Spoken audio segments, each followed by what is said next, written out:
welcome to this week's episode of Pickles and Pasta with Steph and Jay. I think I'm going to play Jay this week. sounds like a good idea. Okay, I've been rehearsing all morning, and I did like the blah, blah, blah, blah, blah, blah, and I think I'm gonna play Jay today. So yeah. Anyway, thank you for joining us. I think we're up to like 4 people now that like us, so that's good. It's very good. Yeah, it's exciting. It's exciting. I think we can, if we keep at it at this pace, by the year 2095, I think we'll be famous. So anyway, thank you for joining us. We're having a lot of fun doing it, and we appreciate you kind of inspiring us, quite frankly. Like, because we talk to each other all the time, but it's kind of inspiring, like to think about that maybe some of the stuff we talk about is helping other people, and that's neat. That's really the reason we're doing it. To be quite frank, we're not doing it for any other real reason. So hopefully it's enjoyable for you guys, and we will do our best to entertain you for the next few minutes this week. How are you doing, Steph? I'm doing. So yeah, you are doing. That's true. You're a doer. You know what? That's actually that's you are a doer. Like, I know. I know. Like, it's like getting you to kind of just relax is work.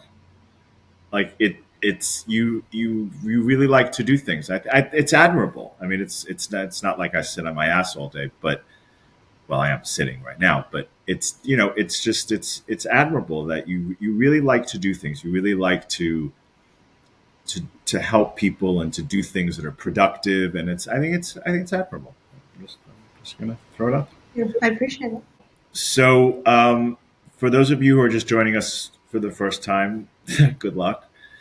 And just to kind of recap, we come up with a few topics that we think are interesting and that somehow apply to things that we've been experiencing, and try and share our thoughts about them. So I'm going to start off with the first topic of this week's topics, or as we like to call them, topics of the week. And this week's first topic is how daily chaos fuels creativity. And I'm going to say creativity properly the second time. Yeah, I think that's very true. And I think it applies to people that do creative work more so than it does other people. Like, I think you don't want your surgeon to have chaos as he or she goes into the operating room. Yes. Probably not a good idea. Mm-hmm.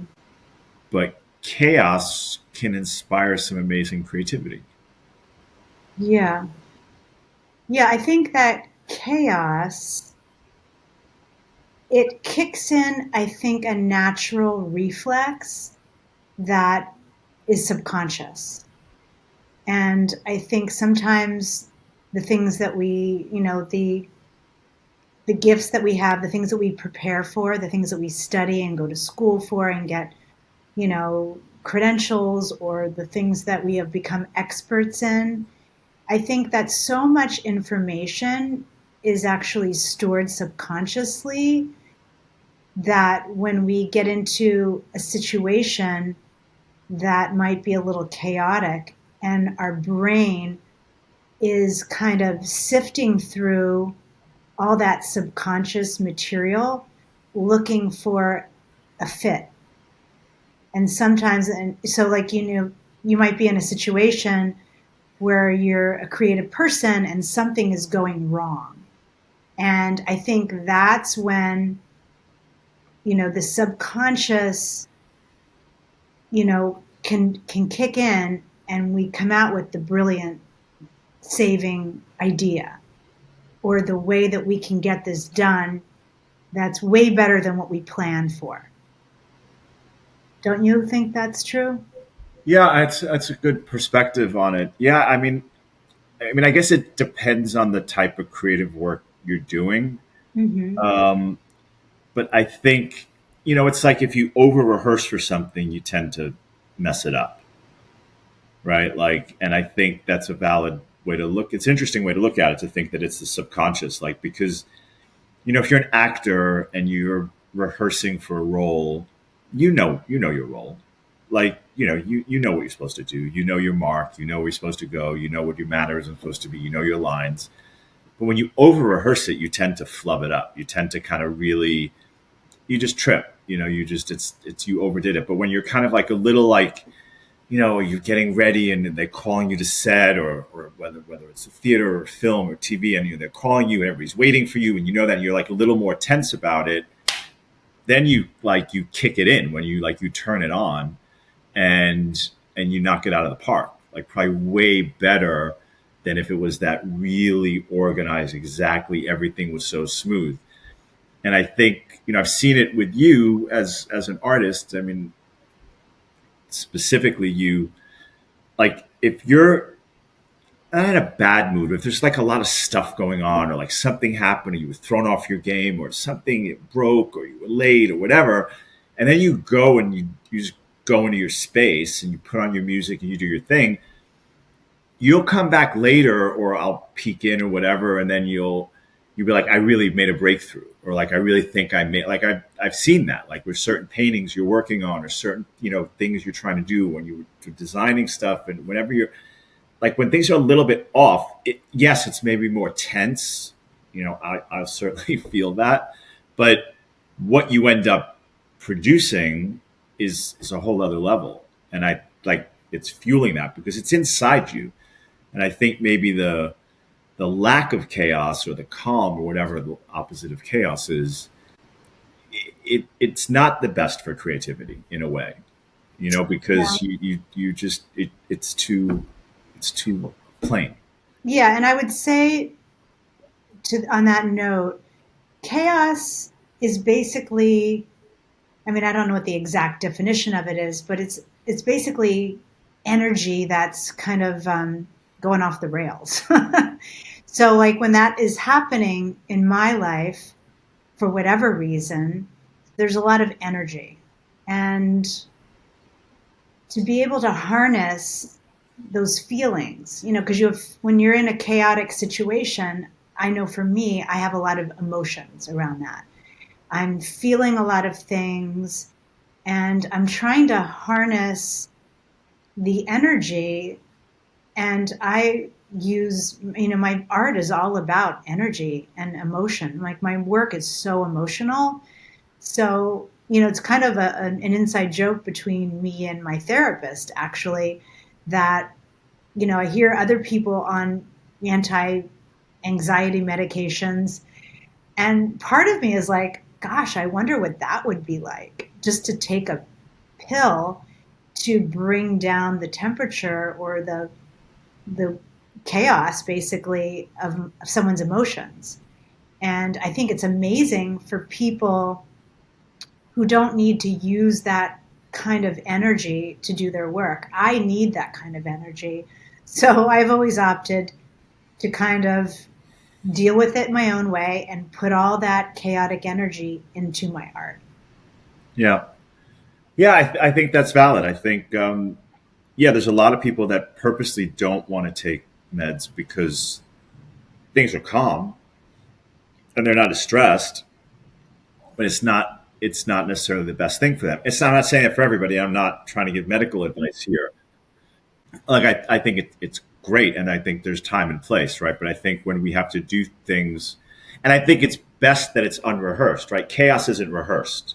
No. Like, it's you don't make the light, or they ran out of your thing at the store, or you something happens, or somebody gets in front, whatever it is, your computer doesn't go, the printer doesn't work, something, whatever, that starts to create something, and there's more tension, and that Mhm. is a version of chaos. So I don't know. I think the greatest artists, and I use that term broadly. Like, I mean, you're an artist, obviously, and it's funny, we've talked about that. How, like you don't always know how to describe yourself, and you're like, I'm a painter.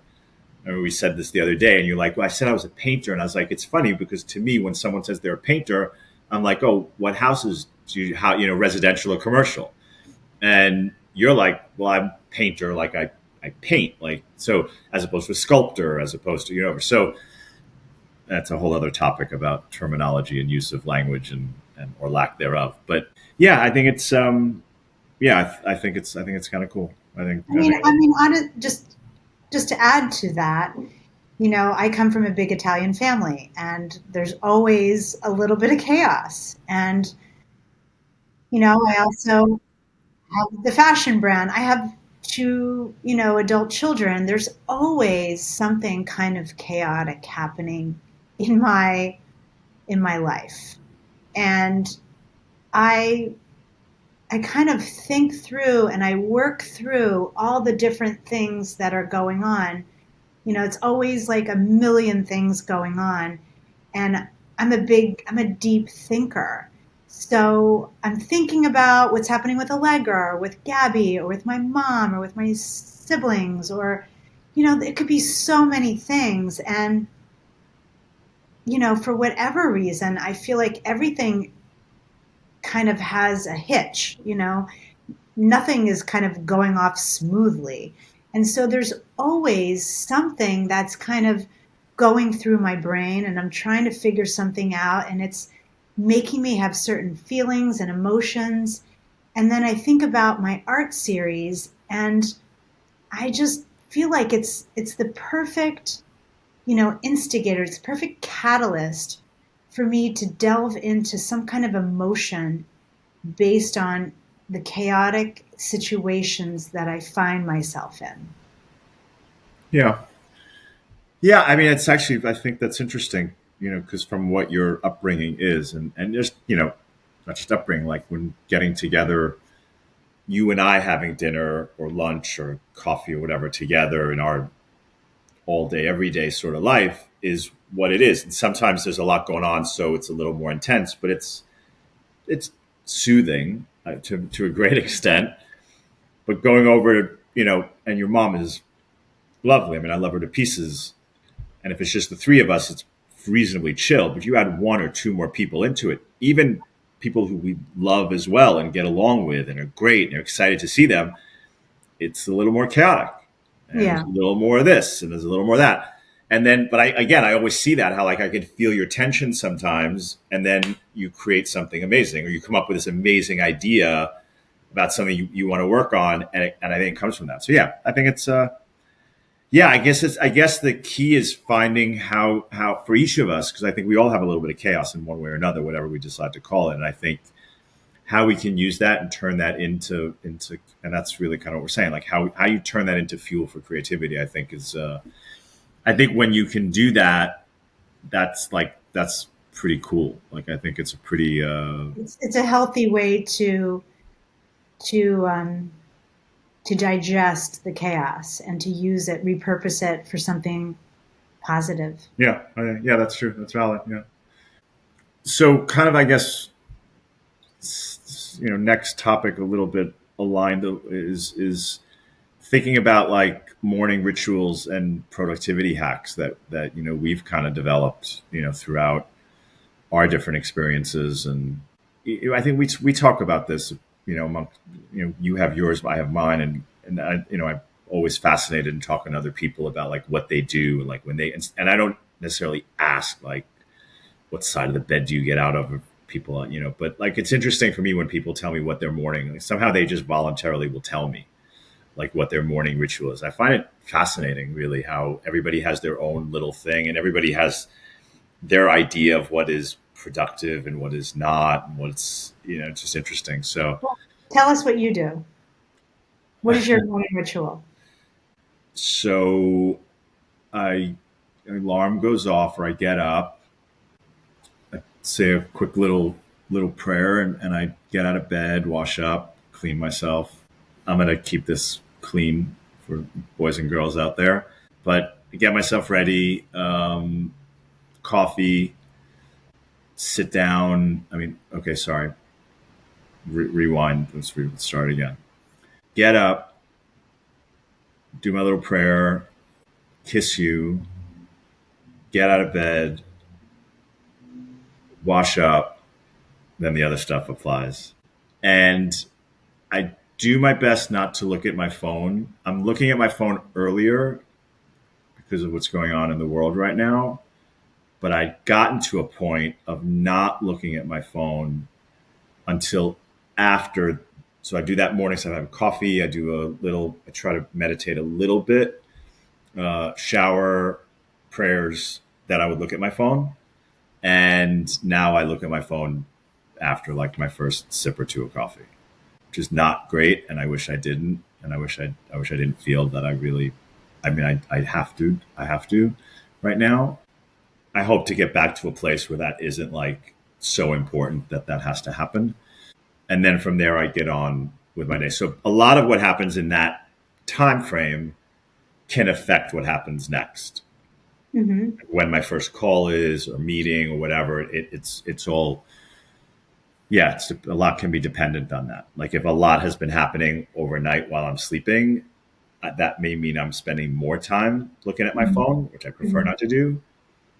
On a less active in the universe day, it's very quick. I say, okay, there's nothing. Okay, good. And I won't, I've learned over time to not half start something.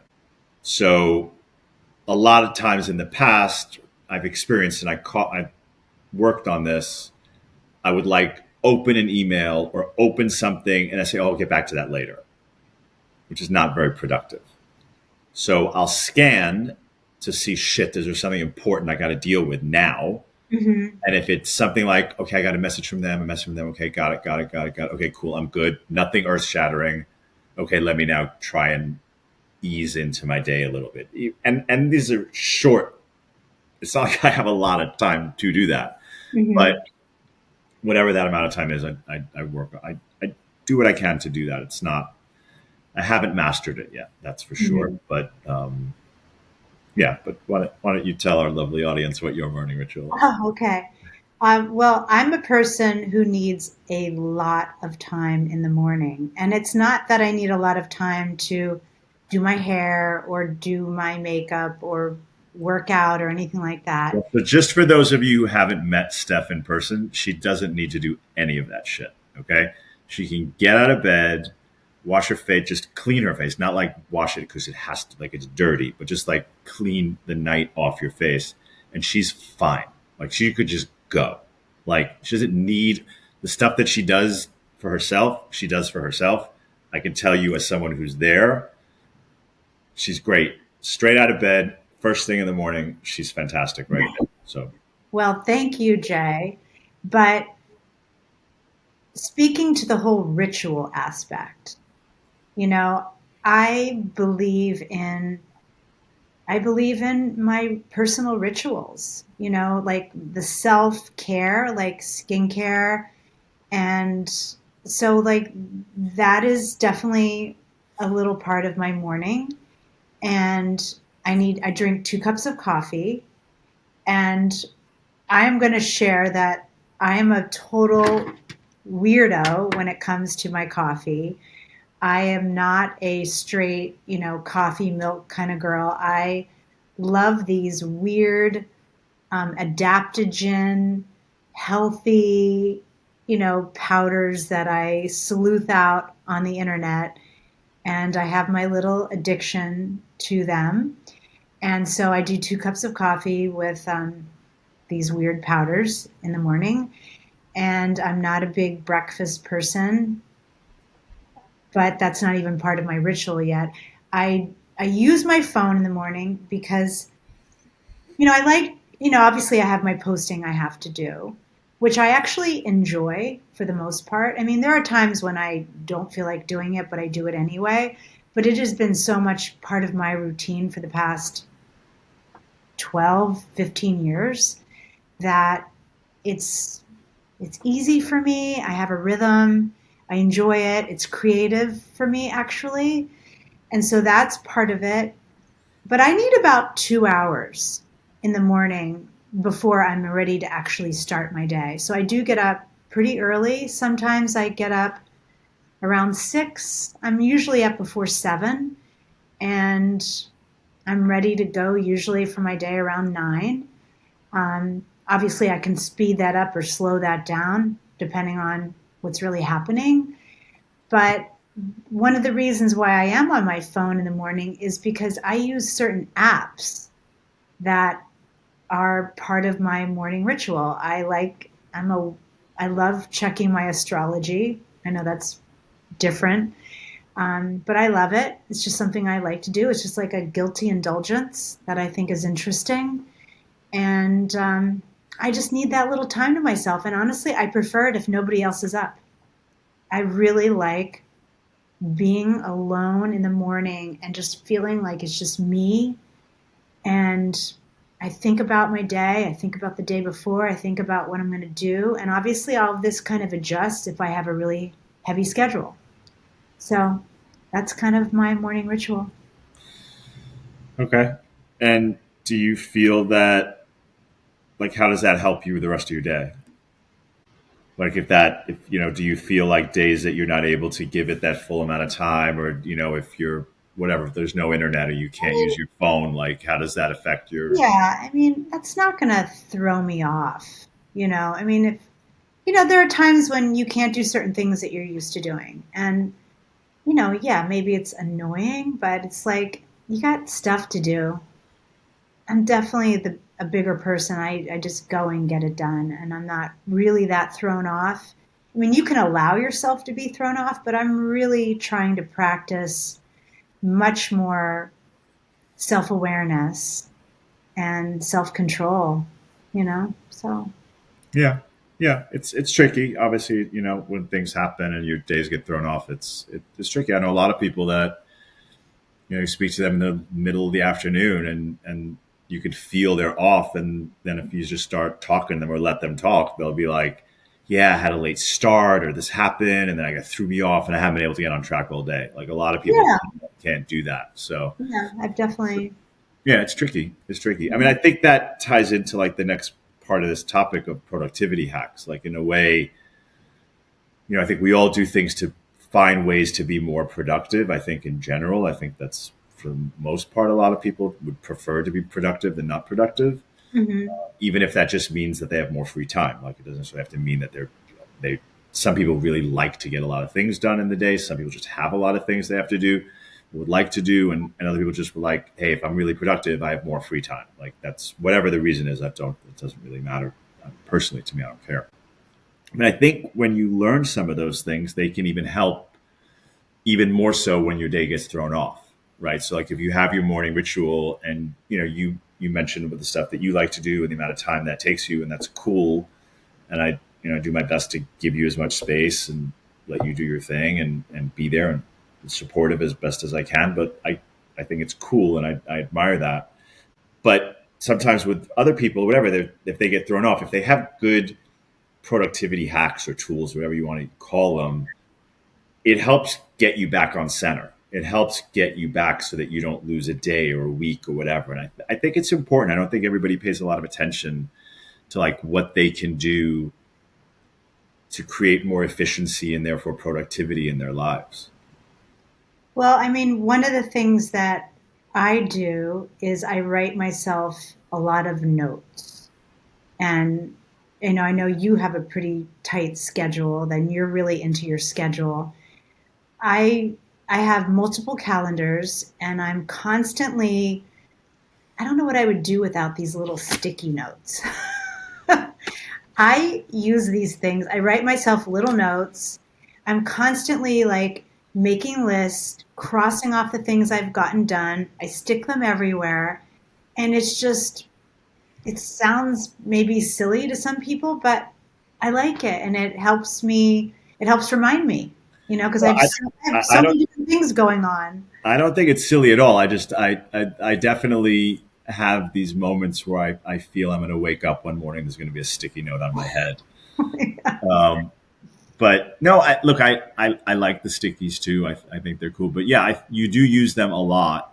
But it's cool. Like I mean, I think it's a cool thing. I think we'll have to take a picture of a couple of them and just to share with the audience one of these days so they can see the hilarity. But then again, like I've left stickies for you in the weirdest places just to kind of remind you of certain things or to tell you certain things or share Yeah. a private note with you, which has nothing to do with the fact that you use all these stickies. Like actually, when I have done that in times I've done that, and I do that.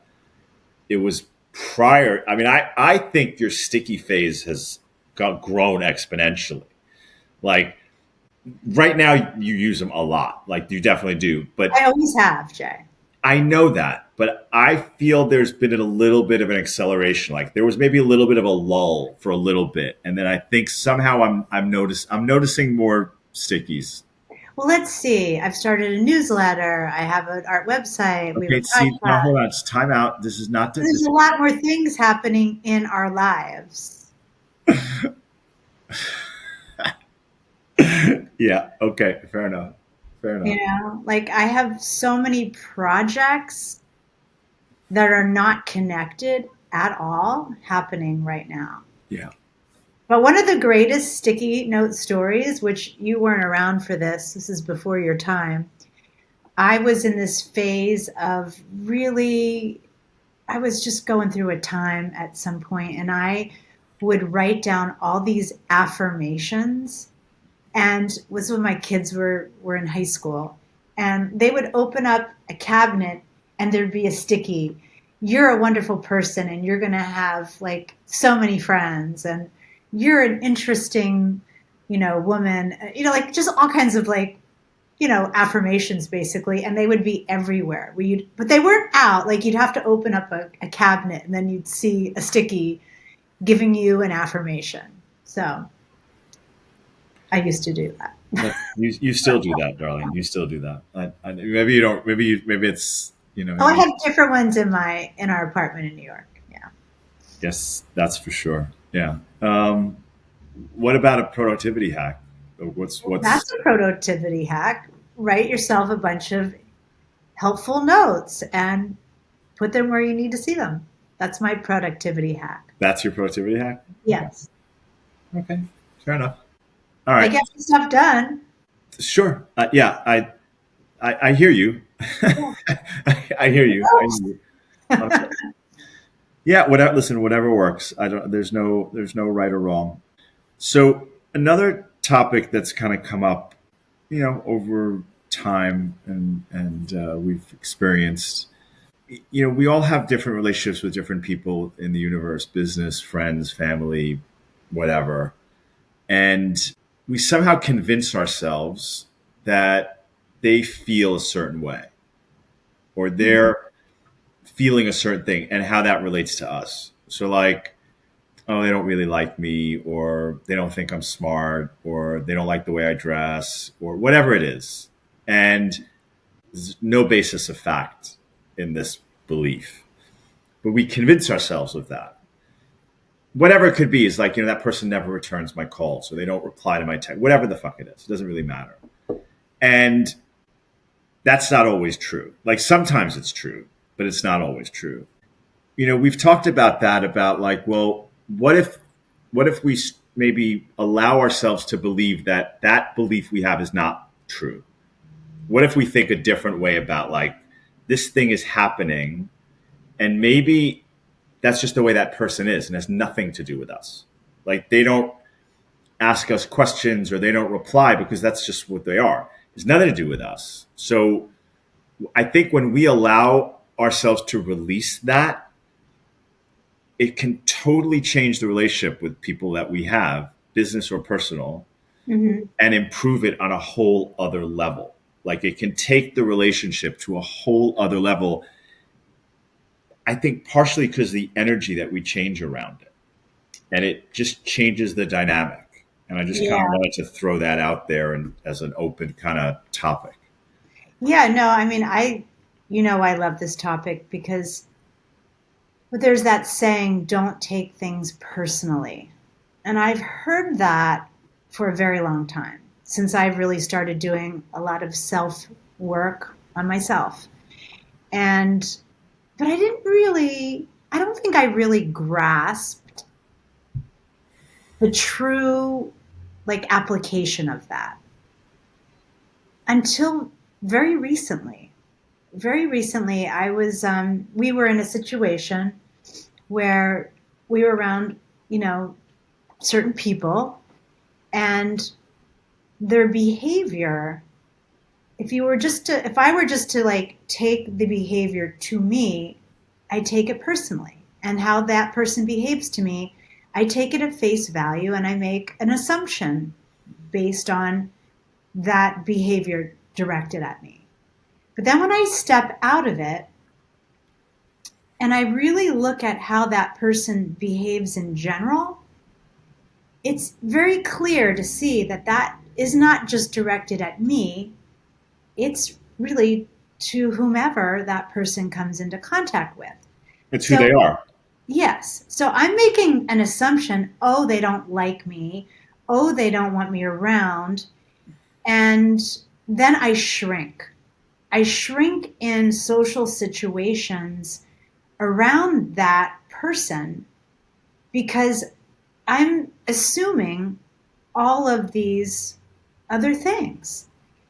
And if I don't take all of that personally and I just behave the way I would naturally behave, there is an opportunity to not alienate, to not shrink, but actually to be part of the dynamic in a natural way. And I just find it so interesting how we all do this. Like, I will hear my daughters talk about a certain situation where they think someone's behaving a certain way to them and how it makes them feel and all this stuff that comes along with when we take things personally that aren't really meant to be taken personally, and how it could really change so many relationships professionally, personally, family, friends, colleagues, acquaintances.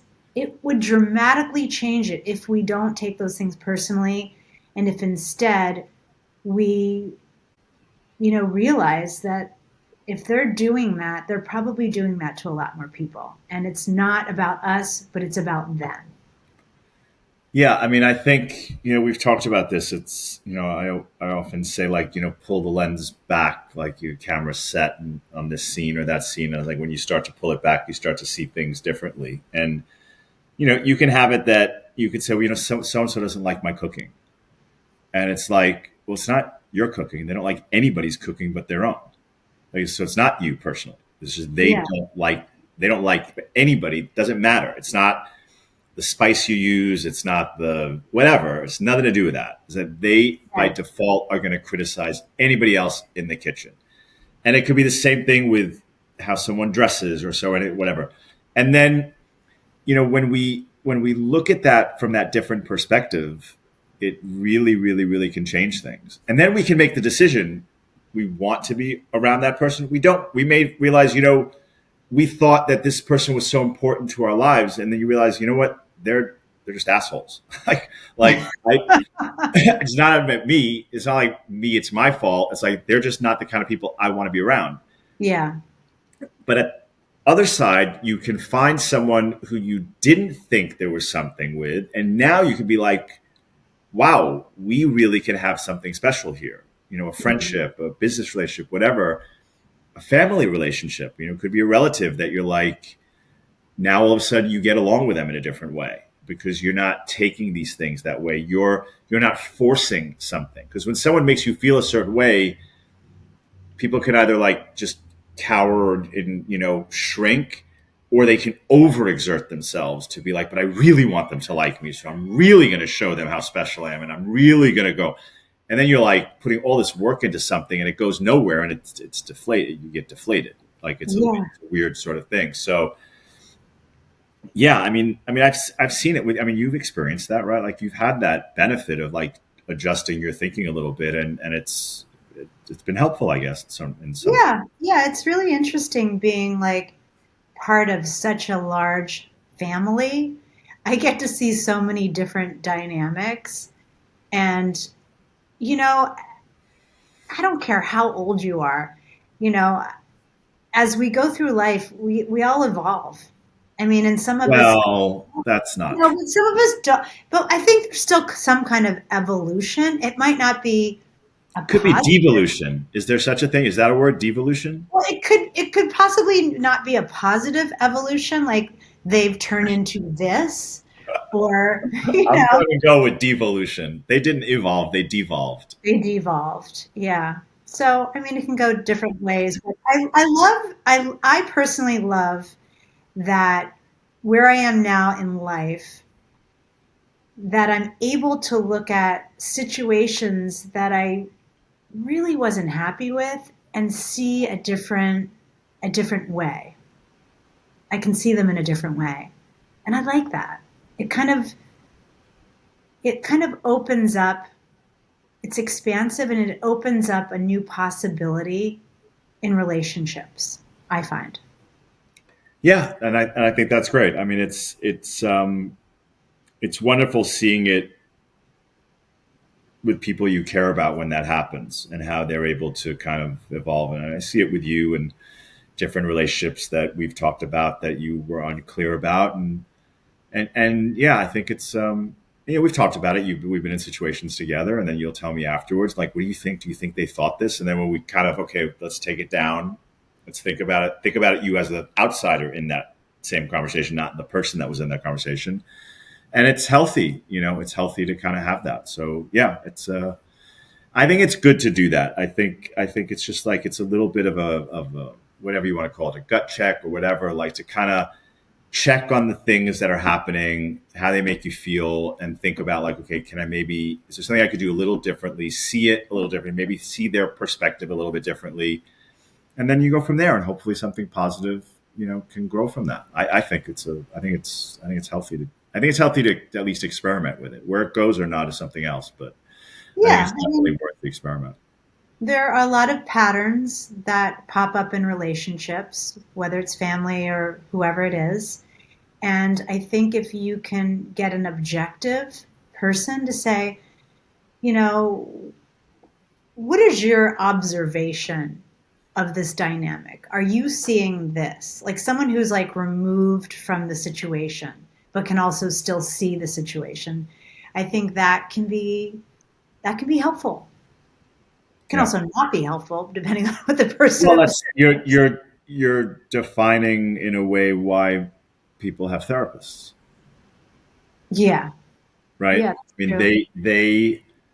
they're so important to those people that have therapists. They're so important to your life.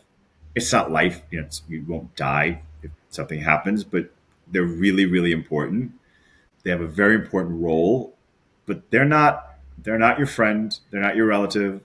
You have them for the 45, 50, whatever minutes a week that you have them, and that's it. Like, Hmm. that's it. So they're not in your everyday routine. So their observations are, obviously, they're there. The good ones are there to help you and to guide you, but they can be objective. And a good therapist can say to you, well, actually, no, you didn't handle that well. Hmm. That one's on you. Like, Yeah. and help you get through that so that you can learn from whatever experience it is. I think those of us who can have people in their lives that are able to be objective with them is a great gift. And I think we can have it with people that are close to us, people that we love, partners, lovers, family members.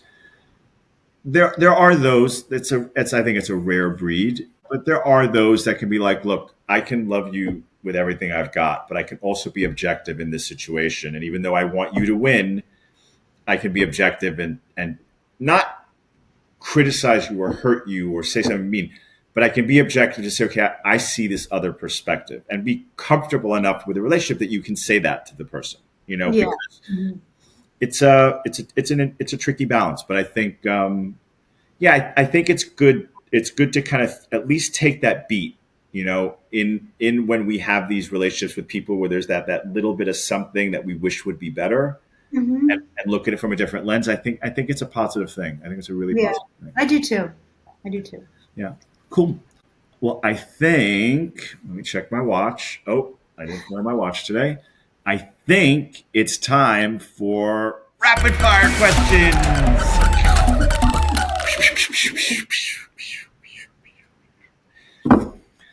In the future, I will be a sound effects machine. That's That's my future. That's it. No more producing, technologizing. Nope. I'm going to be a sound. Just Jay there, ready to give all the right sound I'm effects. going to be there. They'll just, people will Like be like, I need police, a sound effect. And they'll just call me and I'll just go, Eddie Murphy movie where the guy was doing all the sound effects. Police Academy. Police Academy. That's not Eddie Murphy, was it? No, he wasn't in that. But Police Academy, I think, is the movie. Is that guy who does that? I think he still does it. Oh, Eddie Murphy's not in that. No, but Oh, this guy, and I can't think of his name right now. Yeah, it was definitely not Eddie I Murphy. got that But wrong. I don't remember how many of them they did. But I saw a clip of that guy like recently, like came up on my feed, like on like one of those talk shows, like Eddie Murphy should have been in that movie.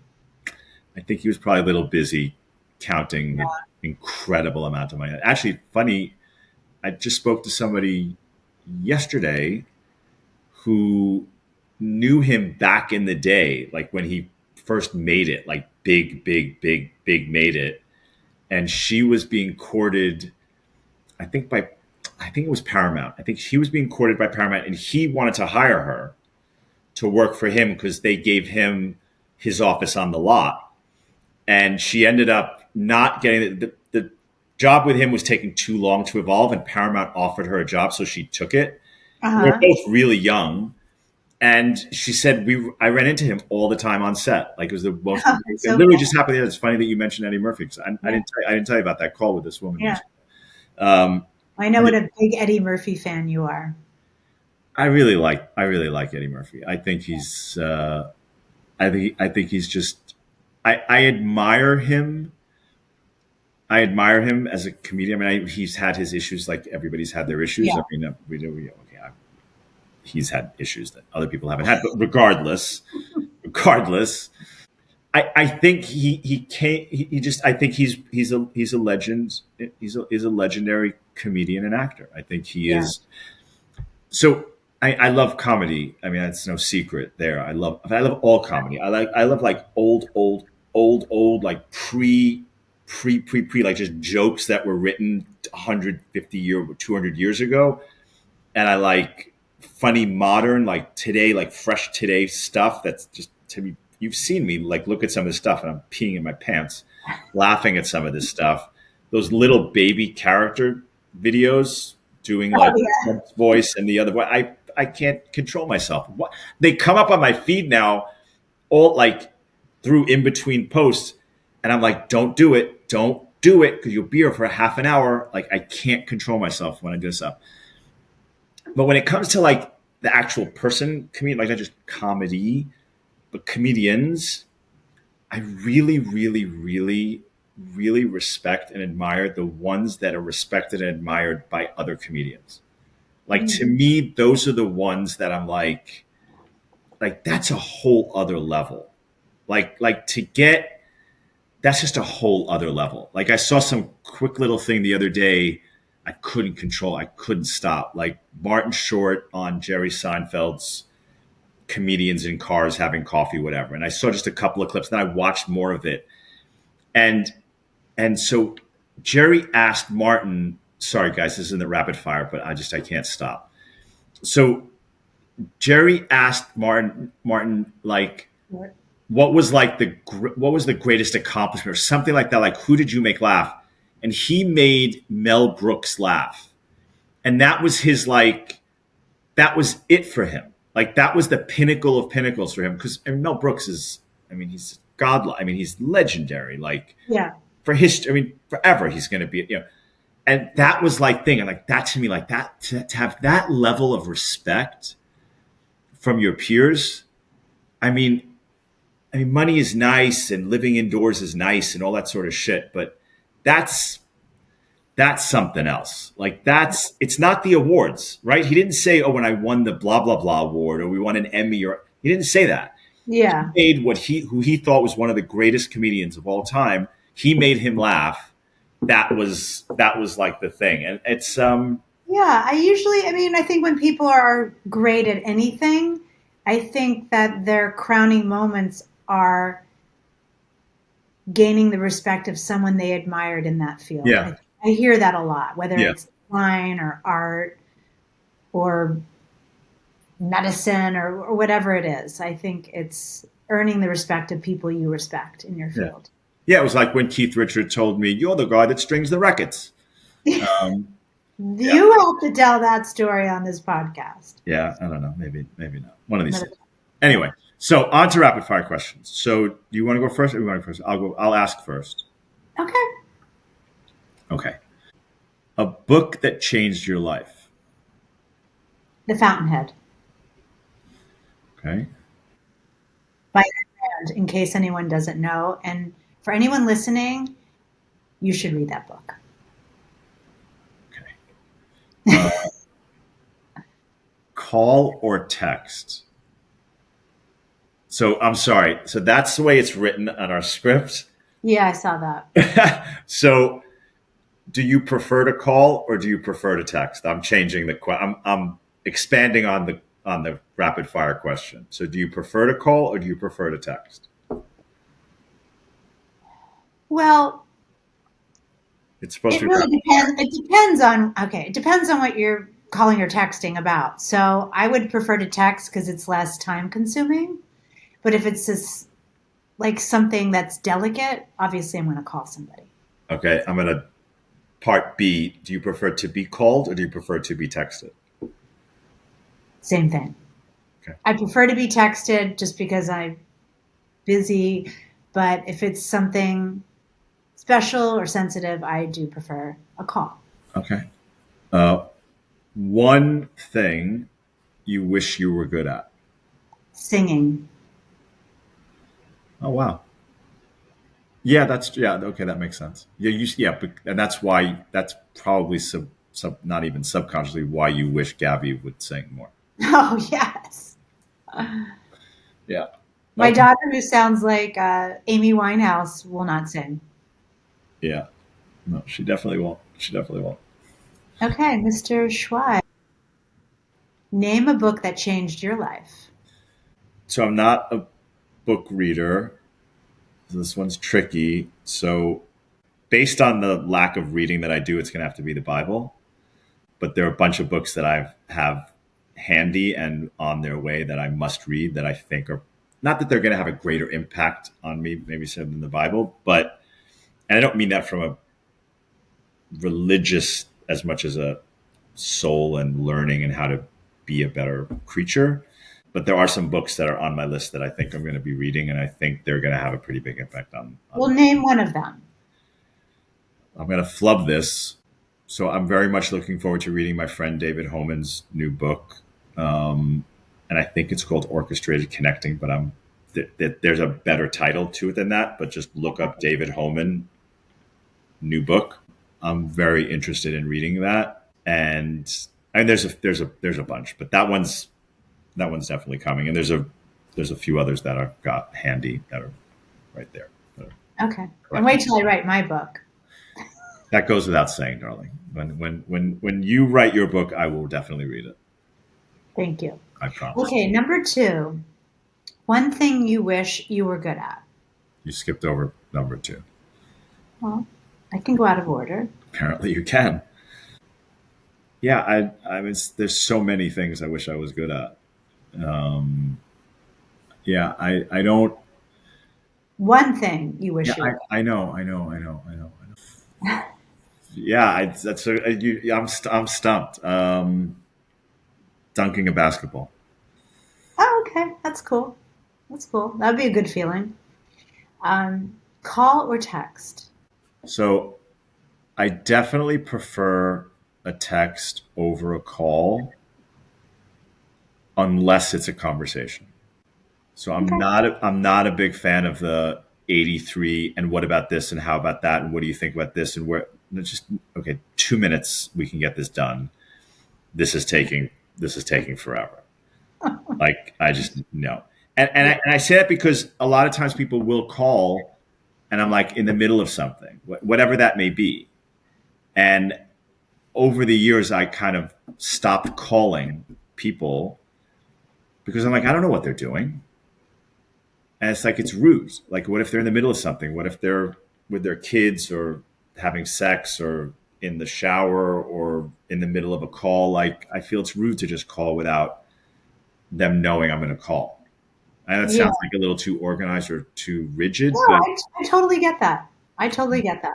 sometimes I just, I mean, I've called you just, I mean, you're right next door now, but there've been, if when we're not around, I'll call you just because I wanted to say hi. I want to hear your voice. So, Yeah. I think that's sweet and kind and cool too. But I think, as a general rule, I would, Hmm. yeah, I prefer the text. Cool. All right. Well, sounds good, Mr. Schweid. Oh, thanks. I'm good. Glad you know my name. So yeah, I think that's a wrap for this week's episode. That's episode 9. For those of you who are checking in, thank you for being here and for joining us on this week's episode of Pickles and Pasta with Steph. and Jay. Bye. Till next time. Bye.